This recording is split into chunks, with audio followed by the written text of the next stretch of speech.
ความสุขความเจริญจงมีบังเกิดมีแก่ญาติโยมสาธุชนทุกท่านขอต้อนรับเข้าสู่รายการพุทธประทีปรายการถวายสังฆทานประจำเดือนซึ่งเดือนหนึ่งก็จะจัดครั้งหนึ่งในเวลา 16 นาฬิกาโดยประมาณบัดนี้การทั้งปวงพร้อมแล้วขอเจริญพรคุณชัชนะแสงเนตรได้เป็นประธานจุดธูปเทียนบูชาพระรัตนตรัยขอเชิญญาติโยมสาธุชนทุกท่านได้ร่วมบำเพ็ญบุญกิริยาด้วยการประนมมือ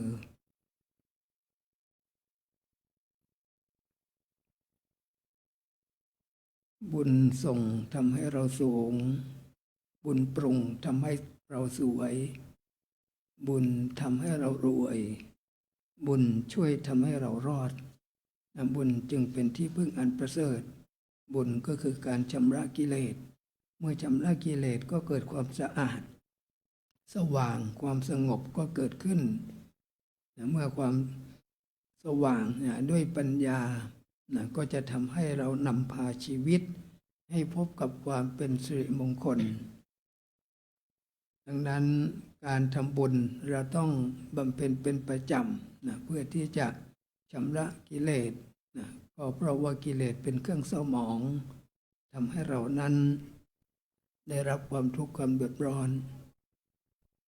การบำเพ็ญบุญด้วยทานก็ดีศีลก็ดีภาวนาก็ดีถือว่าเป็นภารกิจเป็นงานของพวกเราทุกท่านลำดับต่อไปขอเชิญทุกท่านทั้งหลายได้ตั้งใจกล่าวคำอาราธนาศีลเป็นลำดับสืบต่อไปมายังพันเตวิสุงลาคนาทายะติสรเนนะสหปัญจศีลานิยาจามะทุติยมปิมายังพันเตวิสุงลาคนาทายะติสรเนนะสหปัญจศีลานิยาจามะตาติยมปิมายังพันเตวิสุงรักนาทายะติสรเนนะสหปัญจศีลานิยาจามะนะโมตัสสะภะคะวะโตอะระหะโตสัมมาสัมพุทธัสสะนะโมตัสสะภะคะวะโตอะระหะโตสัมมาสัมพุทธัสสะนะโมตัสสะภะคะวะโตอะระหะโตสัมมาสัมพุทธัสสะนะโมตัสสะภะคะวะโตอะระหะโตสัมมาสัมพุทธัสสะนะโมตัสสะภะคะวะโตอะระหะโตสัมมาสัมพุทธัสสะนะโมตัสสะภะคะวะโตอะระหะโตสัมมาสัมพุทธัสสะพุทธังสรณังคัจฉามิพุทธังสรณังคัจฉามิธัมมังสรณังคัจฉามิธัมมังสรณังคัจฉามิสังฆังสรณังคัจฉามิสังฆังสรณังคัจฉามิทุติยมปีพุทธังสรณังคัจฉามิทุติยมปีพุทธังสรณังคัจฉามิทุติยมปีธัมมังสรณังคัจฉามิทุติยมปีธัมมังสรณังคัจฉามิทุติยมปีสังฆังสรณังคัจฉามิทุติยมปีสังฆังสรณังคัจฉามิตติยมปีพุทธังสรณังคัจฉามิตติยมปีพุทธังสรณังคัจฉามิตติยมปีธัมมังสรณังคัจฉามิตติยมปีธัมมังสรณังคัจฉามิตติยมปีสังฆังสรณังคัจฉามิตติยมปิสังฆังสรณังคัจฉามิปานาติปาตาเวระมณีสิกขาปะทังสมาธิยามิปานาติปาตาเวระมณีสิกขาปะทังสมาธิยามิอทินนาทานาเวระมณีสิกขาปะทังสมาธิยามิอาทินนาทานาเวระมณีสิกขาปะทังสมาธิยามิกาเมสุมิชฌาจารา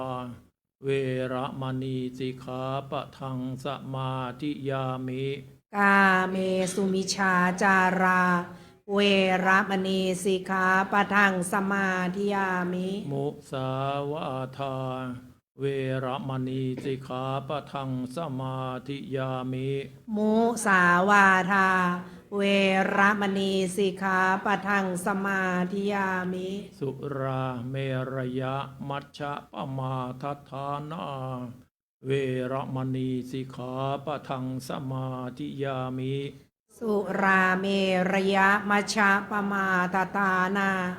เวระมณีสิกขาปะทังสมาธิยามิ อิมานิปัญจสิกขาปทานิสีเลนะสุขติงยันติสีเลนะโภคสัมปทาสีเลนะนิพุติงยันติตัสมาสีลังวิโสทะเย วิปติปฏิภาหายะสัพพาสัมปติสิทธิยาสัพพาทุกขวินาศายะปริตังปรูธมังคลังวิปติปฏิภาหายะสัพพาสัมปติสิทธิยาสัพพาพยะวินาศายะปริตังปรูธมังคลังวิปติปฏิภาหายะสัพพาสัมปติสิทธิยาสัพพะโรคะวินาศายะปาริตังปรูธมังคลัง ริตวานเมตังสเมตาพทันตาอวิคิตจิตตาปริตังพนันตุ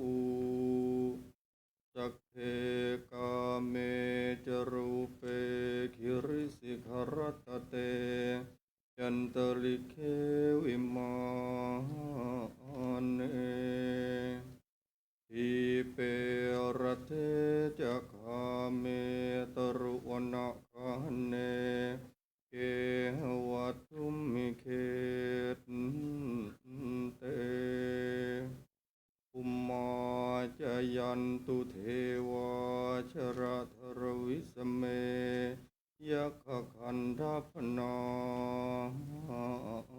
คาติทันตาสันติเกยังมุนิวรวัจนังสาธโวเม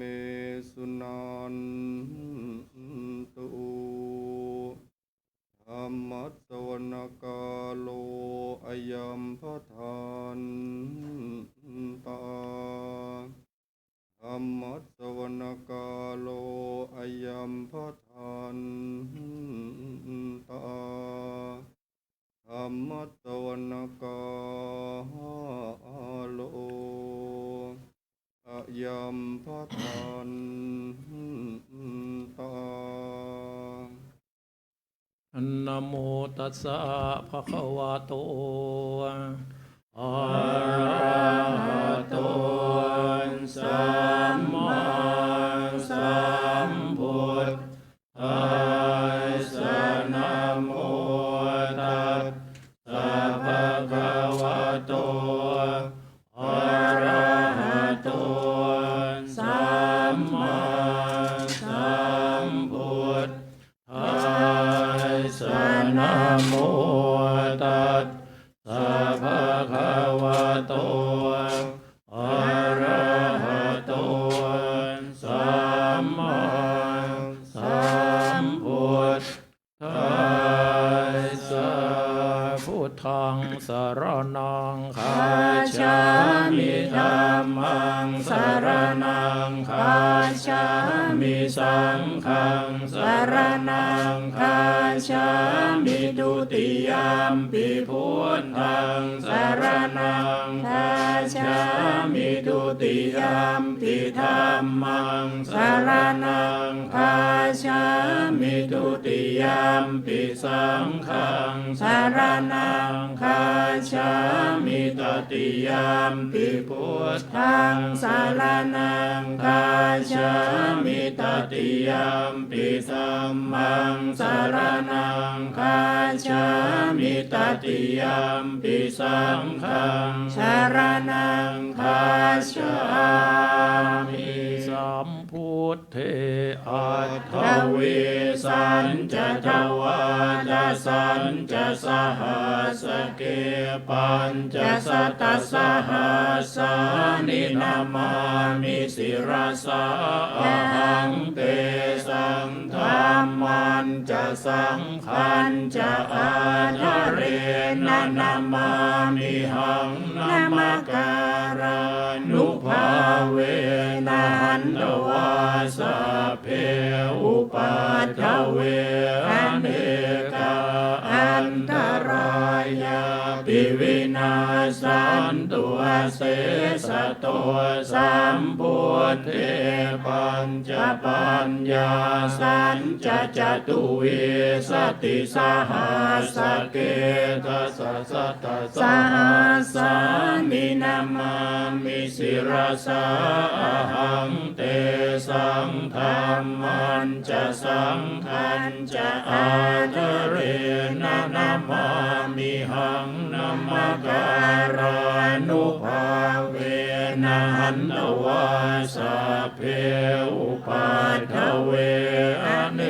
กาอันตรายาปิวินาสันตุ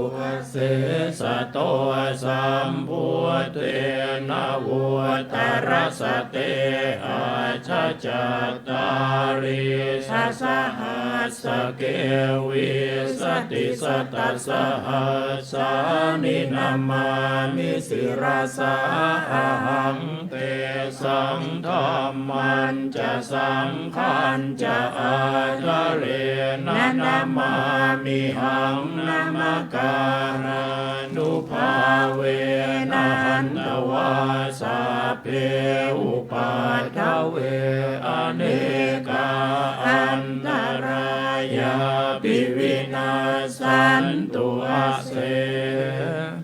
สัตโตนะโมอะระหะโตสัมมาสัมพุทธัสสะมะเหสิโนนะโมพุทธมะธัมมาสสวะคาตาเสวะเตนิธนะโมมหาสังฆาสะปิวิสุทธสีรทิทิโนนะโมโอมาตยารัตถาสรตนาตยาสัสสะทุกังนะโมโอมัตติตัสสะตัสสะวะทุตยาสตินะโมการาปะภาเวนะวิกาชันตุปัฏฐวานะโมการานุภาเวนะสุวัติโหตุสัพพทานะโมการาสเตเชนะวิธิมมิโหมิเตชวาเสวนาจะภาลานังบัณฑิตานันจะเสวนาปุชาจะปุชนียานังเอตัมมังคารมุตตมังปฏิรูปเทสวาโสจะปุเพจะกตปุญญาตาอาตสัมมาปณิทิจะเอตัมมังคารมุตตมังมุสัจจันจะสิปัญจะวินัยโยจะสุสิกิโตสุภาสิตาจะยาวาจาเอตัมมังคารมุตตมังมาตาปิตุปาทานังพุทธทาราสสังฆหัวอนาคุล ราชกัมมันตาเอตัมมังคลมุตตมังทานันจะธรรมจริยาจยาตกานันจะสังฆโหอนาวาชานิกรรมานิเอตัมมังคลมุตตมังรติวิรติปาปามาชปานาจะสัญญโมอัปปมาโทจะธรรมเมสุเอตัมมังคลมุตตมังคารวัวจะนิวาโตจะสันตุทิจะกตัญยุตากาเลนะธรรมสวนังเอตัมมังคลมุตตมังคันติจะโสวจะสตาสมนานันจะทัสนังกาเลนะธรรมัสสะกัจฉา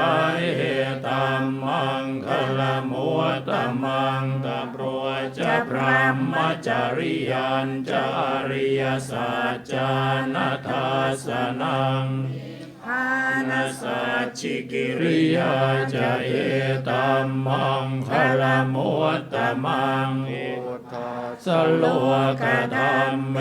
หิจิตตังยาสนกรรมปฏิอโศกังวิราชังเขมังเอตัมมังคลมุตตมังเอ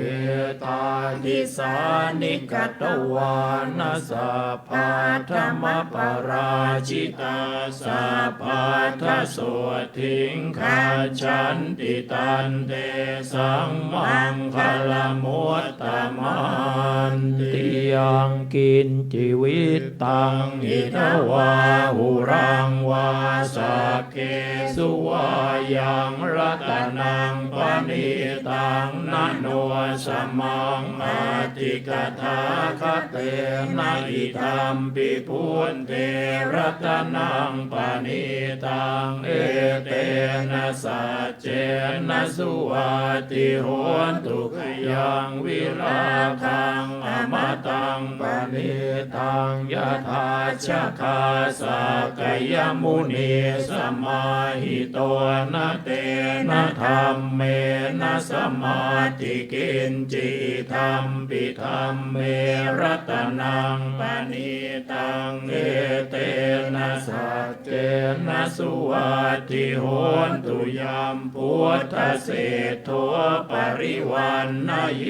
สุจิงสมาธิมานันตริกัญญมาหุสมาธินาเตนะสมโมนะเวชติธัมปิธัมเมรัตนังปณิตังเอเตนะสัจเจนะสุวัติโหนตุเยปุคลาอัตตสตังปัสสัทธาจัตตาริเอตานิยุคานิโหติเตทักขินายาสุขตาสสาวกาเอเตสุทินนานิมหาภลานิธัมปิสังเขรัตนังปณิตังเอเตนะสัจเจนะสุวัติโหนตุเยสุปยุตตามนัสสะทันเทนะนิกามิโนโพธรรมสาสนัมหิเตปฏิปัตตาอมตังวิกายหรัตถามุทานิพุติงพุญชมานาอิธัมปิสังเขรัตนังปณิตังเอเตนะสัจเจนะสุวัติโหนตุขีนังปุรานังนวันนันติสัมภวังวิราชจิตตายติเกภวสมิงเตขีนาทิชาอวิรุณหิชันทานิพันติทิรายทายัมปะทิโปอิธัมปิสังเขรัตนังปณิตังเอเตนะสัจเจนะสุวัติโหนตุเม ตันจะสัพพโลกัสมิงมานะสัมภาวะเยปริมาณังอุทังอโทจติริยันจะสัมภาทังอเวรังอสปาตังติตันจรังนิสินโนวาสยานโนวายาวกาสวิคตเมโทเอตังสติงอธิไทยพระมเมตังวิหารังอิธรรมาอุทิศถินจะอนุปคัมมศีรวาทาสเนนะสัมปันโนกาเมสุวินัยเขตังนาหิชาตุกาปัสสยังปุณเรติติอัปปมาโนพุทโธอัปปมาโนธัมโมอัปปมาโนสังโฆอัปปมาณวันตานิสิริงสัพพานิอหิเวชิกาสัตตปฏิอุณนานาภิสรพัวมัวสิกากตาเมรักขกตาเมปริตาปฏิกามันตุพุทธานิโสหังนะโมภะคะวะโตนะโมสัตตานังสัมมาสัมพุทธานังอัตถิโลเกศีลคุณโนสัจจังโสจัยอนุทยาเตนะสัจเจนะกาหามิสัจจกิริยมนุทลังอาวาจิตวาธรรมพลังสริตวาปุปะเกจิเนสัจจปรมวัสสยสัจจกิริยมกาสังสันติปัฏฐาอปัตตนาสันติปัฏฐาวันจนามาตาปิตาจานิขันธาชาตเวทปฏิกรรมสหัสสัจเจกเตไม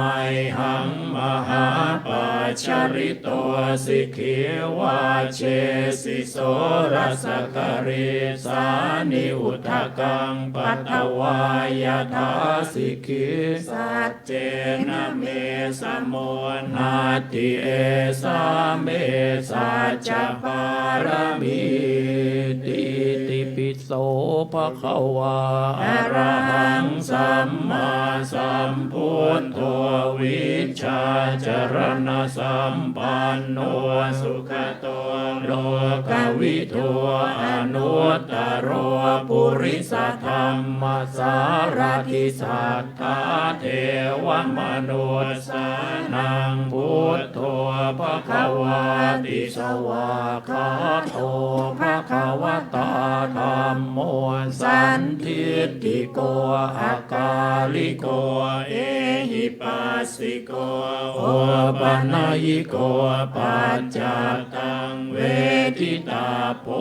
วินโยหิติสุปฏิปันโนภะคะวะโตสาวกสังโฆอุชุปฏิปันโนภะคะวะโตสาวกสังโฆยายะปฏิปันโนภะคะวะโตสาวกสังโฆสามีจิปฏิปันโนภะคะวะโต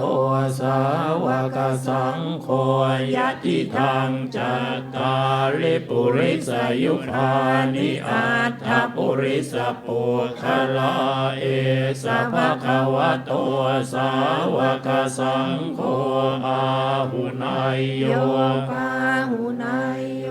ทักขินายโยอัญชลีกรณิโยอนุตตรังปุญญาเขตังโลกัสสา ติโพชังโคสติสังฆาโตธัมมานังวิจโยตถาวิริยัมปิติปัสสติโพชังภาจตถาปเรสมาทุเปกะโพชังภาสัตเตเตสัพพทาสินามุนินาสัมมาทาคาตาภาวิตาภาหุลิกตาสังวัตันติอภิญญายนิพพานายจะโพธิยาเอเตนะสัจวัชเชนะโสติเตโหตุสัพพตาเอกสมิงสมัยเยนาโทโมคัลลานันจะกัสสปังกิลาเนทุกิเตจิสวะโพชังเคสัจเตสยิเตจตังอภินันทิตวารโรคามุจจิงสุตังคเนเอเตนะสัจวัชเชนะโสติเตโหตุสัพพทาเอกทาธัมมราชาปิเคลันเยนาภิปิริโตจุนทาเทเรนะตันเยวะพนาเปตวานาสาทรังสัมโอทิตวาจาภาทาตัมหาวุฒาสิทานาโสเอเตนะสัจวัชเชนะโสติเตโหตุสัพพทาปะหินาเตจะอาภาทาตินัมนัมปิมาเหสินังมาคาหัตถกิเลสาวะปัตตานุปาติธรรมตังเอเตนะสัจวัชเชนะโสติเตโหตุสัพพทายันทุนนิมิตตังอวมังคลันจโยจามนาโปสกุณาสัสสะโตปาปาคาโหตัวสุขินังอาการตังพุทธานุภาเวนะวินาสเมนตุยันทุนนิมิตตังอวมังคลันจโยจามนาโปสกุณาสัสสะโตปาปาคาโหตัวสุขินังอาการตังสัมมานุภาเวนะวินาสเมนตุยันทุนนิมิตตังอวมังคลันจโยจามนาโปสกุณาสัสสะโตปาปาคาโหตัวสุปินังอาการตังสังฆานุภาเวนะวินาสเมนตุนัตถิเมสรนังอัญญังพุทโธเมสรนังวรังเอเตนะสัจวัชเชนะโหตุเตชยมังคลังนัตถิเมสรนังอัญญังธัมโมเมสรนังวรังเอเตนะสัจวัชเชนะโหตุเตชยมังคลังนัตถิเมสรนังอัญญังสังโฆเมสรนังวรังเอเตนะสัจวัชเชนะโหตุเตชยมังคลังทุกขปัตตาจนิทุกขาพยาปัตตาจนิพยาโสกปัตตาจนิโสกโหตุสัพเพปิปานิโนเอตาวตาจะอัมเหหิส สัมปทังปุญญสัมปทังสัพเพเทวานุโมทันตุสัพพสัมปติสิทธิยาทานัง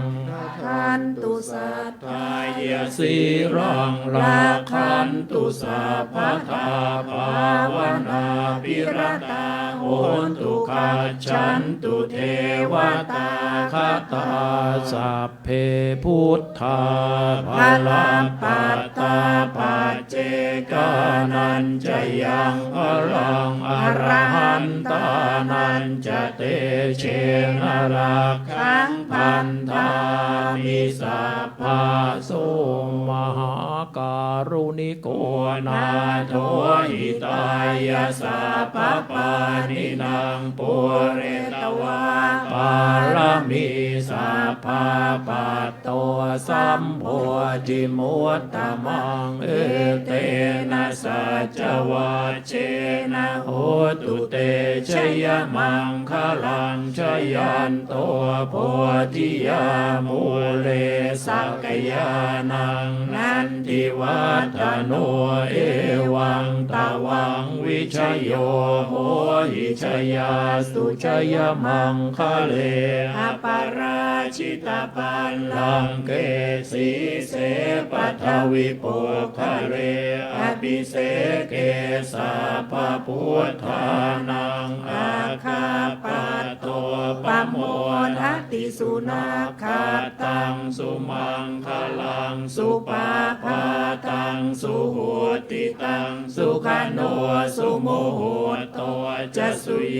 ทังพระมจาริสุปทาคินังกายกรรมังวาจากรรมังปทาคินังปทาคินังมโน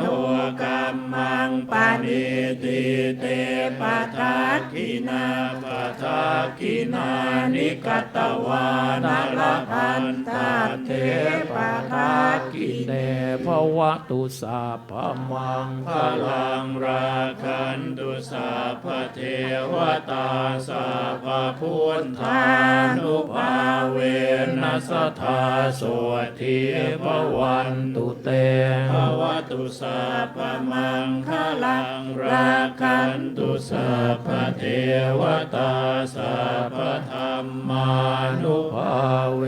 นัสธาโสทิภวันตุเต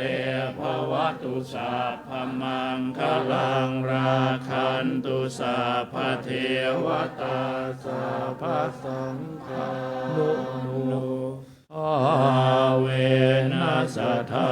โสทิอาวันตุเต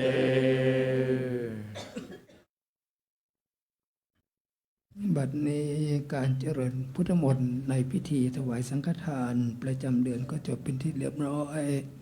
เพื่อที่จะได้เพิ่มบุญกุศลยิ่งขึ้นไป ขอเมตตาคณะสงฆ์โดยมีพระท่านอาจารย์พระครูอาทรประสิทธิโสพลได้เมตตานำญาติโยมสาธุชนทุกท่านได้เจริญจิตภาวนา ตามสมควรแก่เวลาสืบต่อไป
ได้เวลาอันสมควรลำดับต่อไปก็จะได้กล่าวคำถวายสังฆทานท่านที่มีหนังสือก็เปิดหน้า1 2 3นะตรงวงเล็บใช้คำว่าสังฆทานอานิแล้วก็สัพปริวารานิเนี่ย ตั้งนะโม3จบพร้อมกันค่ะนะโมตัสสะภะคะวะโตอะระหะโตสัมมาสัมพุทธัสสะนะโมตัสสะภะคะวะโตอะระหะโตสัมมาสัมพุทธัสสะนะโมตัสสะภะคะวะโตอะระหะโตสัมมาสัมพุทธัสสะอิมานิมะยังพันเต สังฆทานานิสัปปาริวารานิภิกขุสังคัสสะโอโนชยามะสาธุโนพันเตภิกขุสังโฆอิมานิสังฆทานานิปฏิคันหาตุอัมหากันเจวะมาตาปิตุ อาทีนันจะยาติมิตานันจะเทวตานันจะทีฆรตัง หิตายะ สุขายะ ข้าแต่พระสงฆ์ผู้เจริญข้าพเจ้าทั้งหลาย ขอน้อมถวาย ซึ่งสังฆทาน กับทั้งบริวารทั้งหลายเหล่านี้แด่พระภิกษุสงฆ์ขอพระภิกษุสงฆ์ได้โปรดรับ สังฆทาน กับทั้งบริวารทั้งหลายเหล่านี้ ของข้าพเจ้าทั้งหลาย เพื่อประโยชน์ เพื่อความสุข แก่ข้าพเจ้าทั้งหลาย และแก่ญาติสนิท มิตรสหาย ของข้าพเจ้าทั้งหลาย มีบิดามารดาเป็นต้น กับทั้งเทพพยดาทั้งหลายทั้งปวง สิ้นกาลนานเทิน สาธุ ลำดับต่อไปก็จะได้ถวายเครื่องไทยธรรม เชิญท่านที่มีรายชื่อดังต่อไปนี้ได้ถวายเป็น ลำดับแรกขอเชิญคุณฉัตรชนะแสงเนตรนะคะ รูปที่ 1 รูปที่ 2 คุณนุชคุยพินิกร รูปที่ 3 คุณสิรินันท์เหล่าหะวิรภาพ รูปที่ 4 คุณวันนีเตชะไพศาลสุข รูปที่ 5 คุณเมย์รูปที่ 6 คุณบัวขาวเกษมสุวรรณเกตรูปที่ 7 คุณอนุรักษ์ เลยสิเรียกชื่อแล้วลุกมาเลย คุณอนุรักษ์นะคะพงศาวกุล ยืนมายืน คนที่ 8 กัลยานันท์นะคะบุญสังวรกรลำดับที่ 9 คุณสมจิตเจริญสุขมงคลค่ะ เรียนเชิญค่ะ ท่านที่คุณอภัยถวายถึงพ่อสิริท่านใดที่ได้หมายเลข 10 หมายเลข 10นะโยมขอเชิญมาถวายได้เลยที่ตัวพระพุทธนะ หมายเลข 10 ใครได้หมายเลข 10 ลุกขึ้นมาถวายเลยนะ เชิญจ้ะตรงหน้าพระพุทธวางที่โต๊ะเลยจ้ะท่านหมายเลข 10 ต่อไปท่านใดที่ได้หมายเลขไหนก็เชิญคุณเดชดูป้ายล่วงนะพระพุทธตรงพระพุทธด้านหน้าเลยนะโยมนะที่โต๊ะหมู่นอกนั้นญาติโยมก็ถวายตามลำดับนะ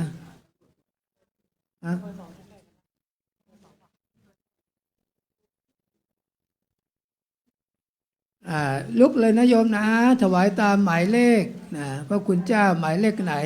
โยมจับที่เราจับไข่ตรงนั้นได้หมายเลขไหนก็ถวายตามเบอร์เลยนะโยมนะ เชิญจ้าถวายตามเบอร์เลยนะแต่สำหรับเดือนนี้ก็วันที่1เลยนะได้ถวายสังฆทานก็จัดทุกเดือนยกเว้นเดือนที่แล้ว เนื่องจากมีงานทำบุญเยอะก็งดไป จะเป็นงานทอดกฐินงานออกพรรษาตักบาตรเทโว แล้วก็งานเทศมหาชาติต่อเนื่องกันก็ได้งดไปเดือนนี้ท่านได้หมายเลข10เชิญนะโยมนะมี10ด้วย11ด้วยโยม11ด้วยมีไม่มีตักบาตรปฏิบัติธรรม มีไม่ได้จัดไม่ใช่เลย11ใช่ ไม่เป็นไร11ถวายที่พระพุทธนะโยมนะถ้ามี11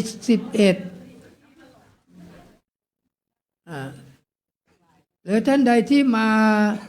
นำสังฆทานมาไม่ได้หมายเลขก็ถวายรูปแรกเลยนะหมายเลข11กับเลข10วางที่โต๊ะหมู่ด้านพระพุทธรูปนะเมื่อถวายเสร็จก็ขอเชิญได้นั่งที่รับรองก็จะได้กรวดน้ำรับพร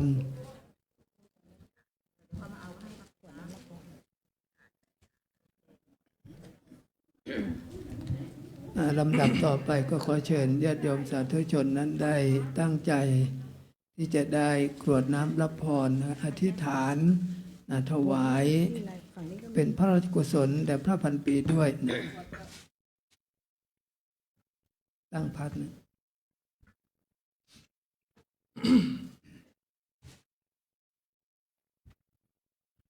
ยะถาวาริวหาปุราปาริปุเรนติสาคลังเอวะเมวะอิโตทินังเปตานังอุปกปปติอิจิตังปจิตังตุมหังคิปะเมวะสมิจฉตุสัพเพปุเรนตุสังกปายันโทปนาระโสยะธามณิโชติระโสยะธาสัพพิติโยวิวัจจันตุสัพพะโรโควินาศตุมาเตภวัตวันตรายโยสุขีทีขายุโกภวะอภิวาทนาสิริสนิจังพุทธาปัจจายโนจัตตารโอธรรมวันทันติอายุวันโนสุขังพลังอายุวัฏโกธนวัฏโกสิริวัฏโกยสวัฏโกพลวัฏโกวันวัฏโกสุขวัฏโกโหตุสัพพทาทุกขโรคพยาเวรโสกาสันตุจุปัฏฐวาอเนกาอันตรายาปิวินาสันตุจเตชะสาชยสิทธิธนังลาภังโสทิภาคยังสุขังพลังสิริอายุจวันโนจะโพคังบุตถิจยสวาสตวาสาจะอายุจะชีวสิทธิภวันตุภวตุสัพพมังคลังราคันตุสัพพเทวตาสัพพพุทธานุภาเวนัสธาโสติภวันตุเตภวตุสัพพมังคลังราคันตุสัพพเทวตาสัพพธรรมานุภาเวนัสธาโสติภวันตุเตภวตุสัพพมังคลังราคันตุสัพพเทวตาสัพพสังฆานุภาเวนัสธาโส เต พิธีถวายสังฆทานประจำเดือนในรายการพุทธประทีปก็จบเป็นที่เรียบร้อย ขอเชิญทุกท่านได้ไหว้พระพร้อมกัน อะระหังสัมมาสัมพุทโธภะคะวาพุทธังภะคะวันตาอภิวาเทมิสวากขาโตภะคะวะตาธัมโมธัมมังนามัสสามิสุปฏิปันโนภะคะวะโตสาวกสังโฆสังฆังนะมามิ เพื่อความเป็นสิริมงคลขอเมตตาท่านอาจารย์พระครูอาทรประสิทธิโสพลผู้ช่วยเจ้าวาดวัดยานนาวาได้ประพรมน้ำพระพุทธมนต์